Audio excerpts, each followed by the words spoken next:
आज हम लोग कॉकरोच की एनाटॉमी डिस्कस करेंगे। क्या डिस्कस करेंगे? कॉकरोच की एनाटॉमी। तो अगर हम लोग देखें, हम लोग क्या डिस्कस करने जा रहे हैं? कॉकरोच की एनाटॉमी।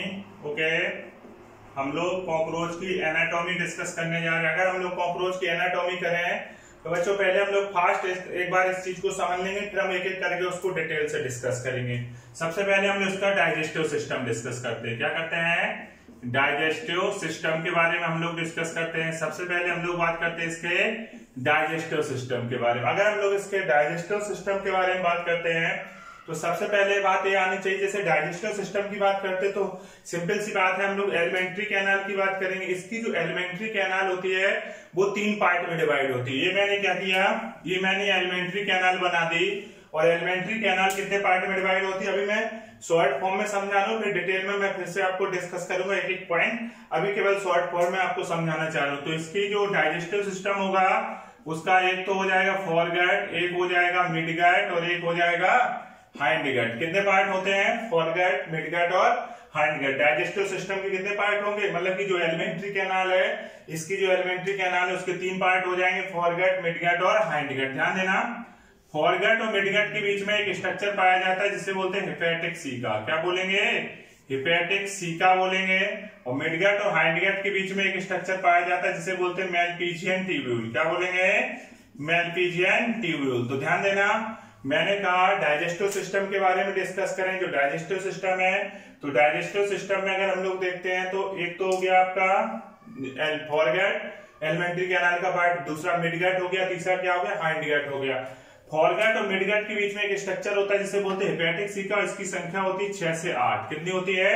ये उंगलीनुमा संरचना नजर आती है जिसको हिपैटिक सीका बोलते हो। ये खाने के एब्जॉर्प्शन में हेल्प करता है। किसमें हेल्प करता है? खाने के एब्जॉर्प्शन में हेल्प करता है। मिडगट और हाइंडगट के बीच में एक स्ट्रक्चर पाया जाता है मैलपीजियन ट्यूब्यूल। इनकी संख्या होती है 100 to 150। कितनी होती है?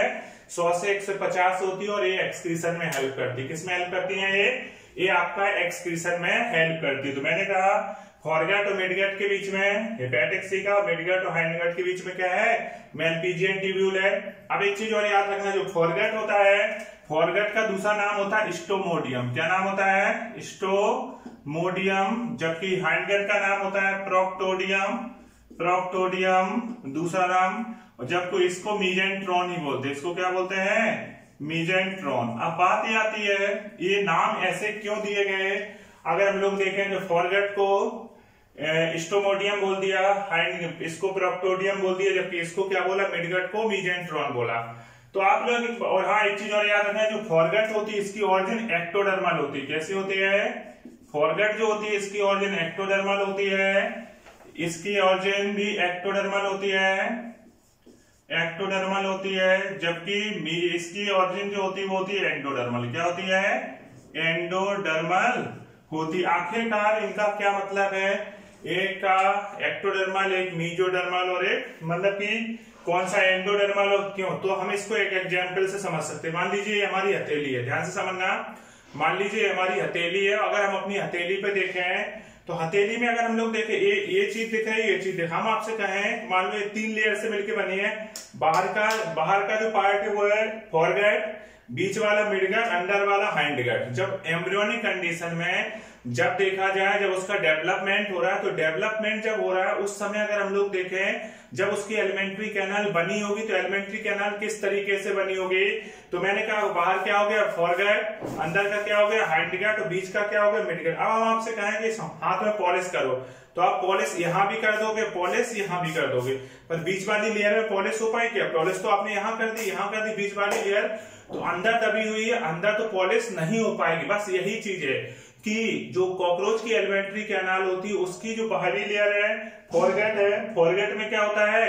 जो आपका फोरगट है, फोरगट में देखा जाए क्यूटिकल पाया जाता है, हाइंडगट में क्यूटिकल पाया जाता है, परंतु मिडगट में क्यूटिकल नहीं पाया जाता है। तो क्यूटिकल के पाए जाने और एब्सेंस के बेस पे, प्रेजेंस और एब्सेंस के बेस पे ही इसका नाम प्रोक्टोडियम हो जाता है। सॉरी, इसका नाम प्रोक्टोडियम, इसका नाम क्या होता है? स्टोमोडियम होता है। बीच वाली जो लेयर होती है उसमें क्या होता है, उसमें क्यूटिकल नहीं पाई जाती है, और जब उसमें क्यूटिकल नहीं पाई जाती है तो उसका नाम क्या होता है, मीजेंट्रॉन, या क्या बोलते हैं, मीजेंट्रॉन ही बोलते हैं। अब इनकी ऑरिजिन की बात आती है, जैसे देखो मैंने कहा हर चीज रखनी नहीं, मैं आपको फिजियोलॉजी पढ़ा रहा था, मैंने फिजियोलॉजी पढ़ाते टाइम कहा था कि कहीं ना कहीं फिजियोलॉजी पे मैंने बोला था कि हर एक, अगर फिजियोलॉजी अच्छे से तैयार हो गई तो एनिमल किंगडम भी अच्छे से तैयार हो गई।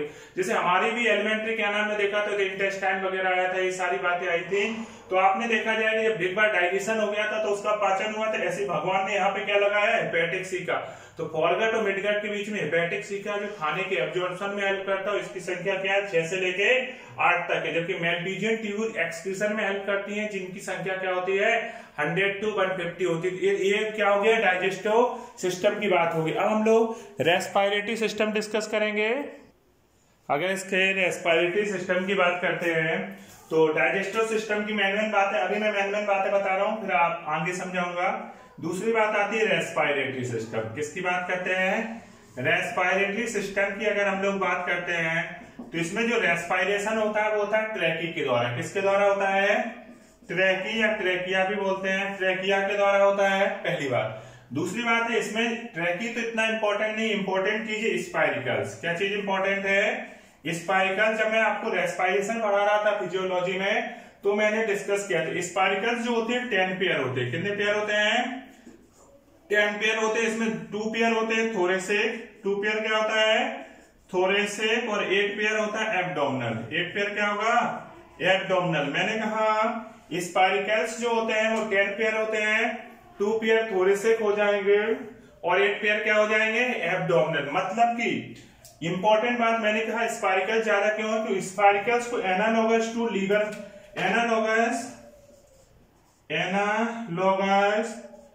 एनालॉगस टू किसका मानता है, तो एनालॉगस टू मानते हैं नॉस्ट्रिल, हमारी एक्सटर्नल नॉस्ट्रिल, एक्सटर्नल नॉस्ट्रिल किसका एनालॉगस मानते हैं, एनालॉगस टू एक्सटर्नल नॉस्ट्रिल। हमारी जैसे बाहर नोज की ओपनिंग होती है और नोज से एयर जो होती है अंदर जाती है, हमारे बाहर नोज की जैसे ओपनिंग है तो नोज की ओपनिंग से एयर अंदर जाती है और ट्रैकी तक हमारे लंग्स तक पहुंचती है। ऐसे ही इसके स्पाइरिकल्स, बॉडी के बाहर स्पाइरिकल्स 10 जोड़ी स्पाइरिकल्स होती है, 10 पेयर स्पाइरिकल्स होती हैं, जिनके द्वारा क्या होती है, एयर अंदर जाती है। स्पाइरिकल्स पे क्वेश्चन पूछा जाता है, स्पाइरिकल्स की तुलना हमारे किस अंग से करेंगे, तो बाहरी नॉस्ट्रिल से, एक्सटर्नल नॉस्ट्रिल से करेंगे, पहला पॉइंट। दूसरी बात आती है कि कितने होते हैं, तो 10 पेयर होते हैं, 2 पेयर थोरेसिक होते हैं और 1 पेयर एब्डोमिनल होते हैं। 2 पेयर थोरेसिक होते हैं, 1 पेयर एब्डोमिनल होते हैं। मतलब कि 2 जोड़ी थोरेसिक रीजन पाए जाते हैं, 8 जोड़ी कहां पाए जाते हैं, एब्डोमिनल रीजन में पाए जाते हैं। तो इतनी बातें क्लियर हो गई रेस्पिरेशन में।